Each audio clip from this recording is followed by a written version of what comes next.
Hey Indian Creek 8th grade students, it's Professor Blazek back at it again with another writing tutorial video. And in this video we're going to be talking about how to write really strong introductions and conclusions. So now that you've planned out the order of the body of your essay on the ones who walk away from Omelas, it's almost time to start writing. But before you jump onto a computer and start typing out your rough draft, the last step we have is to write an awesome introduction and conclusion. Now, what I always imagine an introduction and conclusion as is the pieces of bread that go into a sandwich. They're not as glamorous as everything else that goes in between, but really good, well-made bread, like a really nicely written intro and conclusion, help perfect the entire dish or the entire essay by adding a new layer of flavor, writing flavor. There's our sandwich for you. So let's talk about introductions first. Your introduction is really important because it's the first thing your reader's going to read. So a really strong introduction will get your reader's attention, draw them in, get them excited about reading the rest of your essay. While a really poor introduction damages the remainder of your writing, it starts you off on a bad foot, and it can just really leave your reader not that excited about anything that you have to say next.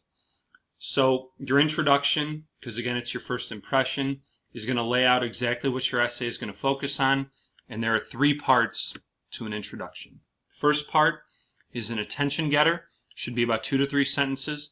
Your attention getter, you also could have heard it called a hook, because it's supposed to hook your reader in, inform them on your topic, and get them excited. Do not ever begin your essay by asking your reader a question. The biggest reason for this is there's a chance your reader is going to say no, and then once they've said no, they don't really care about your topic, and they're probably not going to pay that much attention to what you're saying for the rest of the essay. The other problem is that a lot of questions can be very basic. You know, have you ever been to the zoo? Have you ever thought about saving the whales? And so they don't really grab your reader's attention. They don't draw them in because they're not that complex. So let's talk about some other strategies for an attention getter instead. So what you could do instead is use a startling statement, fact, or statistic, something that's really shocking. It just jumps out at your reader like an oh my goodness moment. So, by the way, these are all going to be about jelly beans. Imagine a line of jelly beans that stretched around the world 3 times, almost 75,000 miles. This is the number eaten by Americans every year during the Easter holiday. So one weekend alone, that's a lot of jelly beans. So that's something that when a reader saw would grab their attention, it's surprising, and then draws them in for the rest of your essay. You can start with a quotation from a famous person or a work of literature. So in this example, it was former U.S. President Ronald Reagan who said, "You can tell a lot about a fellow's character by his way of eating jelly beans." President Reagan, by the way, loved jelly beans. You can start with a verbal picture, but don't say, picture this. Just let your writing come through as the picture. So in this example, it's Easter morning, and children across America thunder down their stairways. They climb over couches, overturn pillows, and peek into every corner, searching for the eggs packed full of candy. Each new egg is cracked open with a yell of delight as bright, sweet jelly beans tumble into the finder's lap. Very clear picture, something that a lot of people are familiar with. You can imagine the children searching for the eggs, getting excited when they find one, and you never had to say, picture this or imagine this to your reader. Now the last option you have is to give a contrast that will make your topic stand out. So in this example, a typical fruit-flavored candy may include strawberry, grape, and green apple varieties. However, beyond their standard 50-flavor lineup, Jelly Belly has begun selling jelly beans with flavors such as green tea, guava, and passion fruit. So it's kind of a surprising example. Most people might think of jelly beans as very basic flavors. You give that contrast to show how wide a variety they come in. And again, that'll grab your reader's attention, tell them something they don't know, and then you're off and running in your essay. So if we jump over here to the introduction sheet in your essay packet, let's come up with a good attention getter. Now, the way that I'm going to give my attention getter, the option that I chose, is to set up a contrast between a lot of the other utopian, dystopian literature and the ones who walk away from Omelas. So the attention getter that I came up with is utopian, dystopian literature has provided some of the most popular stories in the world in recent years, from The Hunger Games to Divergent and The Maze Runner. Most of these stories portray a society in which the entirety of the population is suffering due to a fatal flaw in the system. So what this has done is it's mentioned some very popular stories that a lot of people are familiar with, and eventually I will also work in that the story that I'm going to be talking about is in the same genre as these other stories, but it's also quite different. So we've got the first part of our introduction down. We've got our attention getter. So now let's move on to part 2, which is background information. So the question you should ask yourself is, what more do you want your reader to know about your topic before you launch into the meat of your essay? And also, what more does your reader need to know about your topic in order to understand everything that you're going to present in your essay?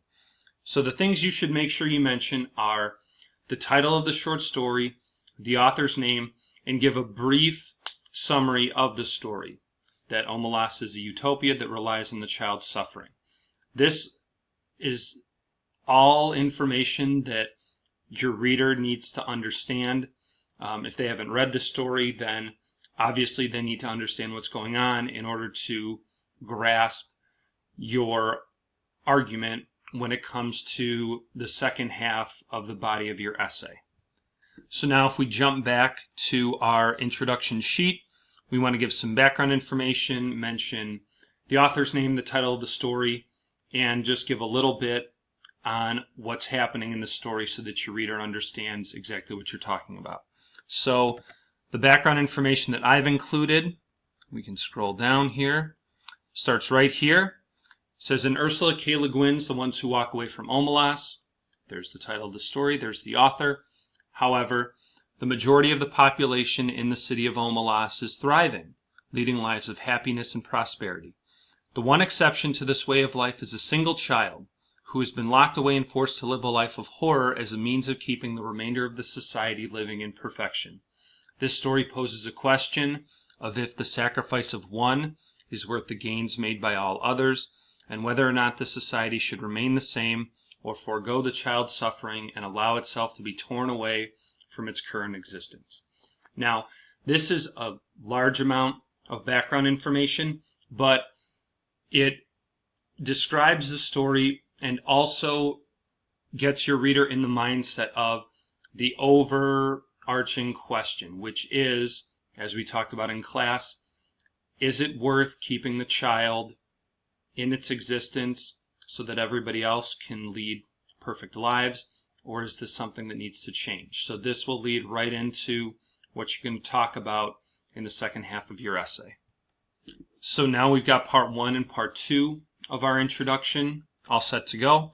And now the last part is your thesis. Well, hey, that's already done. So we'll go in and add our thesis in a minute. And then once you've written these 3 parts, it's important to read back through your introduction and make sure that they flow well together, that everything connects. And if not, obviously go back and edit or add information to connect all 3 parts of your introduction: your attention getter, background information, and your thesis. So here we are back at our introduction sheet. I've opened up the other page where we've got our thesis already written out, and it's another simple copy and paste. In The Ones Who Walk Away from Omelas, an otherwise perfect society defined by joy, innovation, and communal goodwill relies upon a single child to be locked away to a life of misery. This child's hopelessness in existence maintains the lives of all other citizens of Omelas, and it is for this reason that it would be a grave mistake for the child to ever be freed. Now, you'll notice that I repeated the title of the story a couple times, and in my background information in my thesis there are some similar ideas.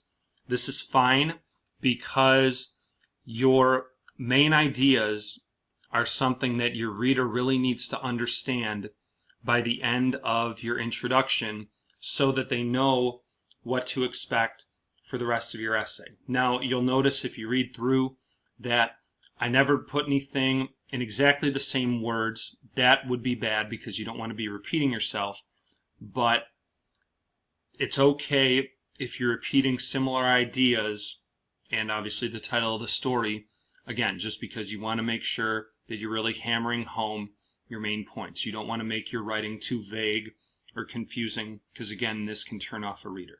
So we're going to stop the video here. Again, your introduction, first impression you're going to make on a reader, 3 different parts.